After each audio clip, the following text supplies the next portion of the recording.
আল্লাহকে পাওয়াই হচ্ছে বান্দার কাজ। আর আল্লাহকে পাওয়ার জন্য বান্দার যতগুলা কাজ আছে সবচাইতে হাই লেভেলের অন্যতম একটা কাজের নাম হচ্ছে ধৈর্য।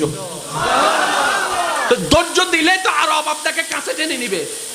ইতের তো ফেটরার, সেজন্য ও চায় না কেউ ধৈর্য ধরুক। সেজন্য বলে যে বহুত ধৈর্যস্ত, আর কি ধরিবি। শয়তানের বলাটাকে আমরা মনে করি আমাদের মনের বলা। এটা আসলে বুঝতে হবে কোনটা আমাদের মনের বলা, কোনটা শয়তানের বলা।